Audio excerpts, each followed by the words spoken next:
Buenos días, buenas tardes, buenas noches. En este video vamos a dar toda la información y los detalles en relación a las noticias que han surgido en el mundo River durante las últimas horas. Vamos a estar hablando del balance histórico con un superávit positivo y con unos números verdaderamente increíbles que se dieron a conocer en la última reunión de comisión directiva. Vamos a hablar también del equipo de este domingo, porque De Michelis tiene algunas dudas, la misma de siempre básicamente, y un regreso importante en la mitad de la cancha para afrontar el cotejo del domingo frente a Belgrano en el Mario Alberto Kempes de Córdoba por los cuartos de final de la Copa Liga Profesional. Vamos a estar hablando también de dos jugadores que hoy por hoy no se encuentran en el Millonario, uno que podría ser transferido de otro equipo hacia el fútbol extranjero y que el más grande se beneficiaría por esa venta, y después un futbolista que ya terminó su préstamo,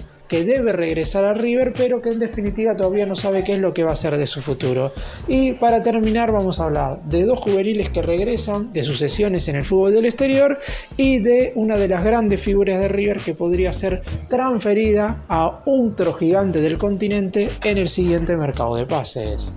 Empecemos.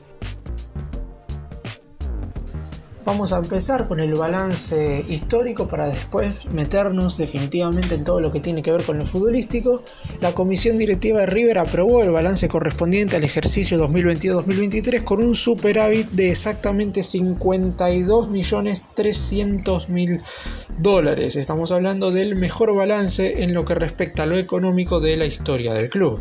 De esta manera y por cuarto año consecutivo, la institución de Núñez presentó un balance que dio superávit, pero en este caso hay un elemento más a considerar. Es el primer ejercicio que arroja resultado positivo sin contabilizar la venta de jugadores. Para dar nombres propios, el saldo positivo de este balance no incluye los ingresos percibidos por las últimas grandes operaciones del más grande, como las cuotas pendientes que tiene el Benfica por el pase de Enzo Fernández, o el gran traspaso que hizo River por Lucas Beltrán hacia la Fiorentina de Italia. Sin este ingreso clave dio un superávit de $11.600.000. A la hora de explicar los motivos por los cuales River cerró este balance histórico y superador, hay que considerar tres cuestiones: la importancia que tiene la cuota social, el ticketing y los acuerdos comerciales en cuanto a lo que tiene que ver con la totalidad de los ingresos. En todos estos ítems hubo una clara mejora de los rendimientos, especialmente en lo que respecta a la cantidad de asociados que alcanzó el Millonario. Hoy cuenta con 350.653 miembros activos, un récord absoluto en la historia, y esto deja en la tesorería del club una cifra aproximada a los $40 millones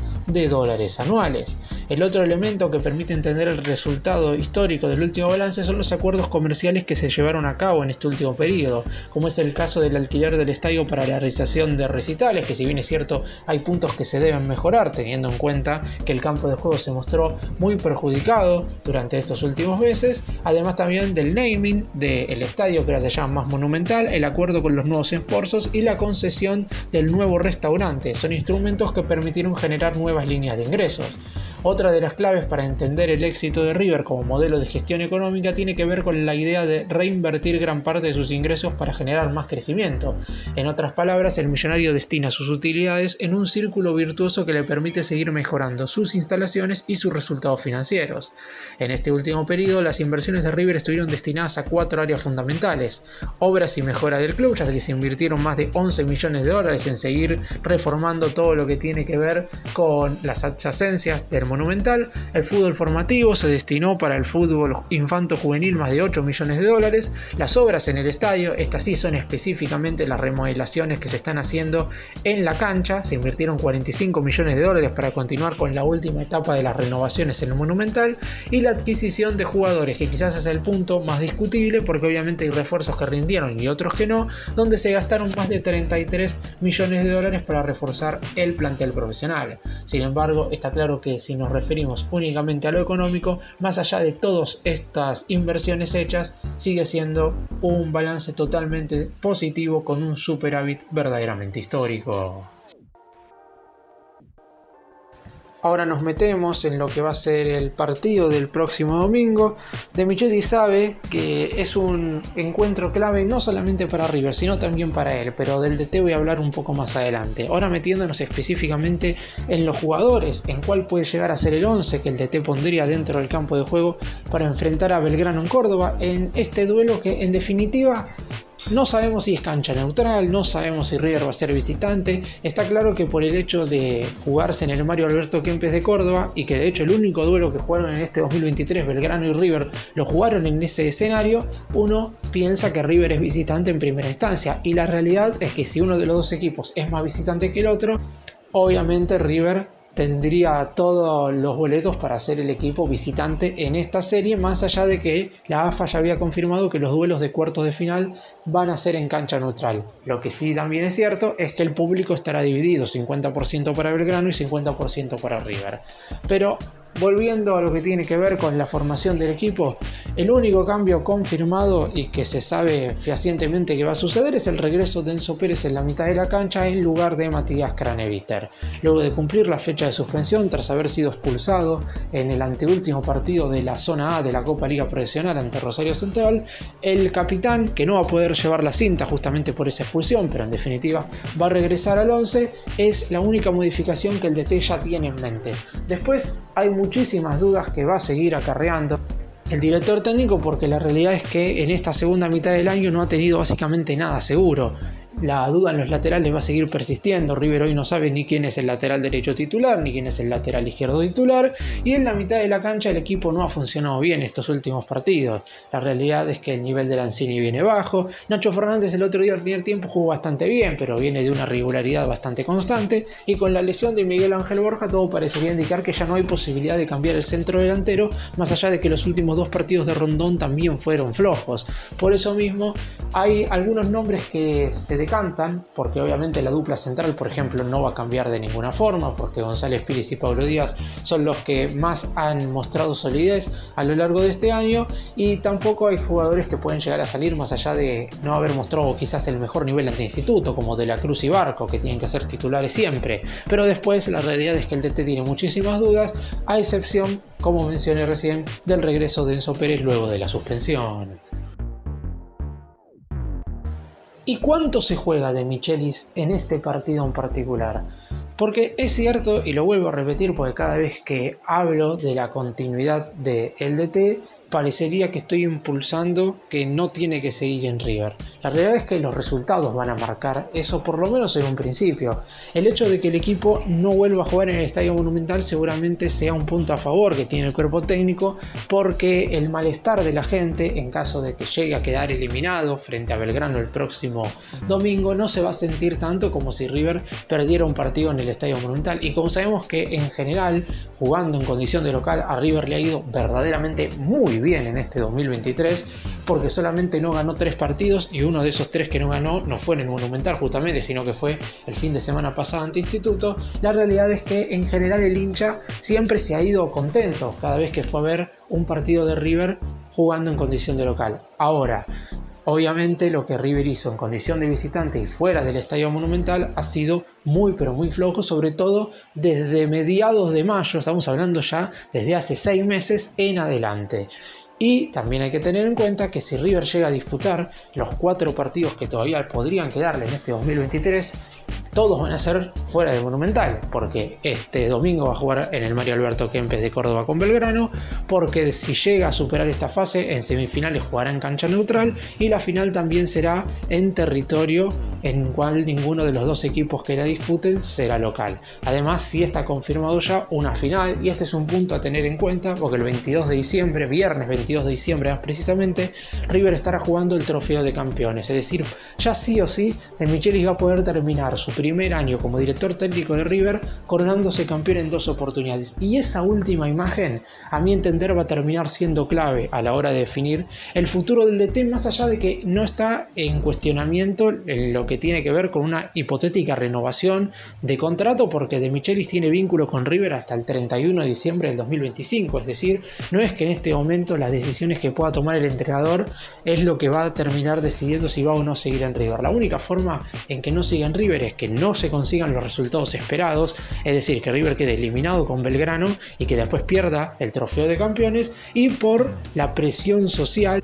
El secretario deportivo Enzo Francescoli y el presidente de River, Jorge Brito, decidan terminar el vínculo antes de tiempo, algo que no creo que vaya a suceder sin importar los resultados. Sin embargo, la última imagen que va a dar River en ese trofeo de campeones, a mi entender, va a ser clave. Si River, más allá de cómo salga el partido ante Belgrano este fin de semana, gana el trofeo de campeones 3-0, 4-0 y jugando muy bien al fútbol, está claro que la imagen al final del año será una, mientras que si llega a perder ese partido y cae en esa final, está claro que la imagen será totalmente otra. Y vamos ahora a hablar de Nicolás de la Cruz. River ha tomado ya la decisión de que el uruguayo únicamente se va a ir en el siguiente mercado de pases por el valor de su cláusula de rescisión. En el más grande están dispuestos a renovarle nuevamente el contrato y ponerle sobre la mesa una oferta superadora desde lo económico. Hay que decir esto porque desde medios brasileños ya están diciendo que Flamengo habría arreglado el contrato con el uruguayo. Desde la interna de la Cruz, desde el círculo íntimo del jugador, dicen que esto no es cierto, que si bien es verdad que se han comunicado con él por el simple hecho de que obviamente quieren saber si tiene intenciones de jugar allí, pero la realidad es que no se han arreglado números de ninguna forma. Por lo menos eso es lo que dicen desde el entorno de la Cruz. Recordemos que el representante del jugador es Paco Casal, que es muy amigo de Enzo Francescoli, el manager del Millonario. Por eso creo que en esta oportunidad sería bastante ilógico que De la Cruz llegue a un acuerdo con el elenco de Río de Janeiro sin hablar antes con la dirigencia del más grande. Eso no significa que no se vaya a ir. Si Flamengo pone los 16 millones de dólares correspondientes de la cláusula y le ofrece un buen contrato, es probable que De la Cruz abandone el equipo de Núñez. Después hay un montón de cosas que todavía faltan por definirse y tienen que ver con que De la Cruz nunca va a hablar con nadie, él mismo como jugador, no estoy hablando ahora de su representante que pudo no ya haber mantenido charlas con los directivos del Flamengo, pero él como futbolista no va a hacer ninguna opinión ni va a dar ninguna declaración en cuanto a su futuro antes de que termine la competencia oficial en este 2023. Siempre se ha mantenido de esa manera, se ha manejado de esa forma y eso es algo que se valora porque De la Cruz ha tenido oportunidades para irse libre con el pase en su poder en otras temporadas y nunca lo ha hecho. Cuando vio que las posibilidades de partir hacia el fútbol europeo no eran por medio de una oferta, es decir, que la única manera de irse era partir con el pase en su poder y no por medio de una transferencia, obviamente De la Cruz siempre se negó a eso y terminó renovando su contrato con River. Hoy por hoy el Millonario no corre ese riesgo porque el contrato de De la Cruz, luego de renovarlo a finales del año pasado, termina el 31 de diciembre del 2025, es decir, el que lo quiera en el siguiente mercado sí o sí va a tener que poner dinero para comprarlo. Flamengo estaría dispuesto a poner esos 16 millones de dólares, De la Cruz estaría dispuesto a escuchar una oferta, pero nada se terminará de resolver hasta finales de este mes de diciembre o los primeros días del mes de enero del 2024. Y vamos a hablar ahora de dos juveniles que volvieron de Brasil, donde estuvieron a préstamo en la última temporada en Atlético Paranaense. El Millonario los evaluará y deberá cada uno de ellos definir su futuro. Además está decir que en principio lo más probable es que ninguno de los dos continúe en el club porque la realidad es que la mayoría de los futbolistas que volverán de sus respectivos préstamos seguramente no sean tenidos en cuenta. El único que tiene una mínima posibilidad de seguir es Tomás Galván, pero mucho dependerá también de cuál sea el resultado de Colón de Santa Fe en el desempate contra Gimnasia. Hoy viernes 1 de diciembre el Sabalero estará jugando el desempate para ver si desciende o no a la Primera B Nacional y mucho dependerá de Galván si sigue o no a préstamo en el equipo santafesino renovando la cesión, si es que continúa o no en primera categoría. Después, obviamente el resto tiene pocas chances de seguir, pero en esta ocasión vamos a hablar de estos dos jugadores que no son muy conocidos en el mundo River en general y que en el último tiempo estuvieron a préstamos en el fútbol brasileño. Kevin Colli y Lautaro Godoy son dos ejemplos de futbolistas que se fueron al extranjero a intentar obtener un poco más de recorrido en el fútbol de primera división. Los mediocampistas asomaron en el 2021 en la reserva de River, pero tuvieron una posibilidad inmejorable de emigrar al fútbol de Brasil. Los dos se fueron a jugar a préstamo al Atlético Paranaense sin cargo y con una opción de compra de $280.000 por el 80% de la ficha de cada futbolista. Finalmente, el equipo de Curitiba no hizo uso de la opción de compra por ninguno de los dos jugadores y tanto Colli como Godoy regresaron al Millonario. Los dos futbolistas son categoría 2003, se reintegraron ya a los entrenamientos a la espera de definir sus respectivos futuros, con la ilusión de poder compartir algún entrenamiento con la primera, como suele suceder con los jugadores de la reserva y del selectivo, y también con la esperanza de convencer a Martín de Michelis de poder por lo menos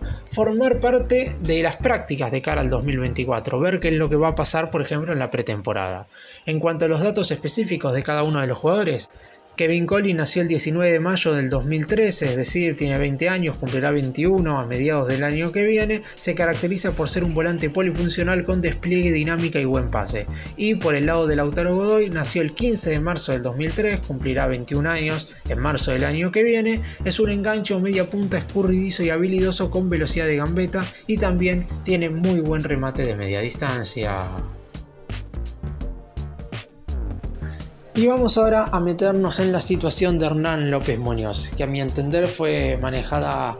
de manera pésima por los directivos de River en relación a cómo se dio su cesión en Godoy Cruz y posteriormente cómo River terminó desprendiéndose de un futbolista que podía haberle dado rédito de cara a lo que podía llegar a ser un futuro, porque nadie en su momento discutió que López Muñoz se fuera a préstamo al equipo mendocino.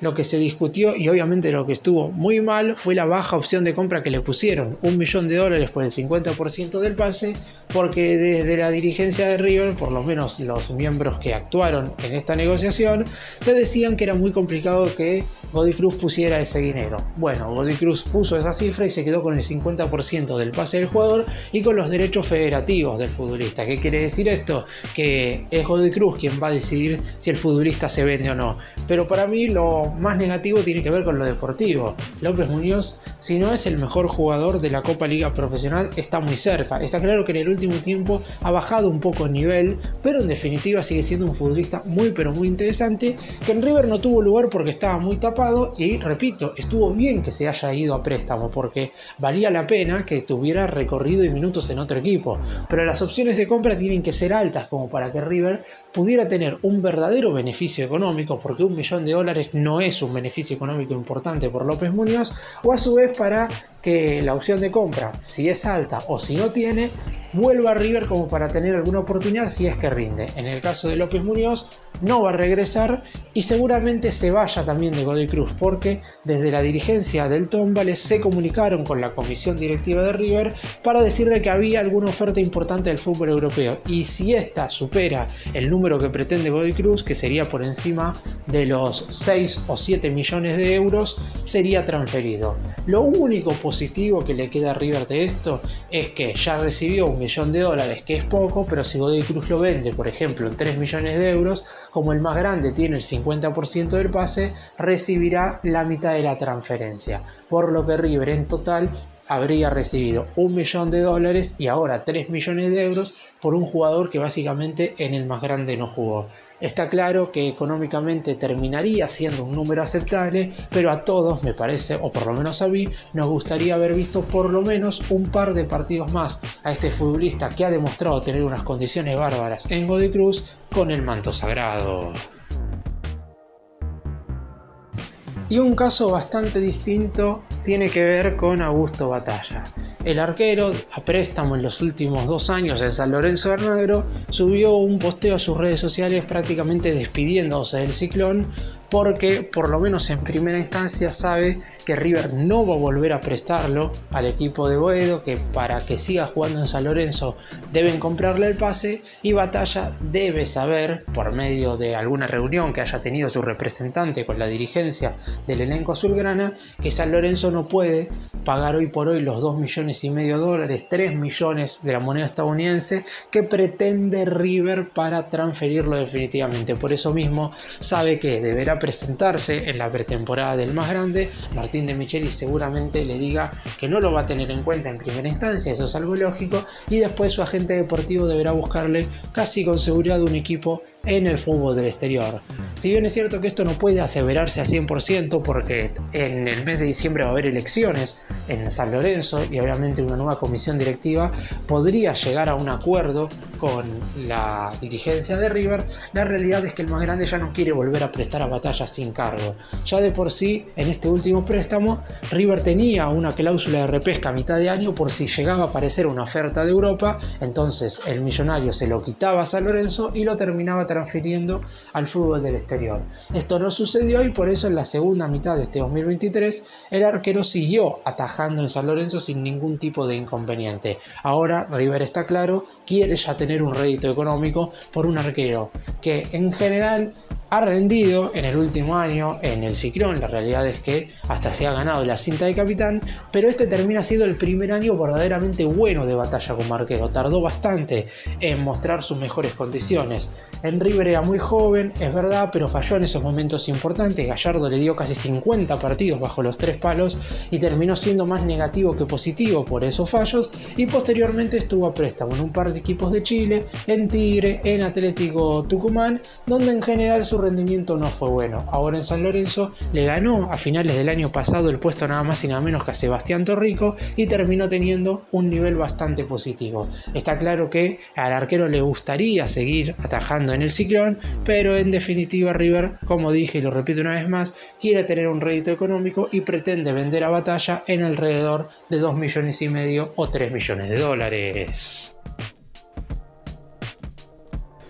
Para cerrar y hacer un breve resumen de todo lo que hablé en este video, el balance es algo histórico y si bien es cierto que River no deja de ser un club de fútbol y lo más importante siempre va a terminar siendo los resultados deportivos, no hay que dejar de mirar que hace 10 años River tenía un déficit financiero verdaderamente importante y hoy por hoy es uno de los clubes más ricos de todo el continente. Y después en cuanto a lo futbolístico, que va a terminar siendo lo más importante porque el domingo por la noche, dependiendo del resultado con Belgrano, ahí se verá si el hincha de River está contento o no. De Michelis tiene que definir el equipo lo más rápido posible y dejar de tener tantas dudas y empezar a acertar. Esto lo he marcado siempre. En el primer semestre el DT cometió errores, pero fueron más los aciertos que fallos. Y en esta segunda mitad del año fue todo lo contrario. Tuvo algún que otro acierto, pero la realidad es que son muchos más los errores que las buenas decisiones. Y para un futuro cercano, River necesita un DT que sobre todo en los momentos más definitivos tome decisiones y estas sean acertadas, porque de esa forma el equipo funcionará mejor y habrá mucho más chances de lograr títulos. Gracias por mirarnos, suscríbanse, nos vemos en el próximo video.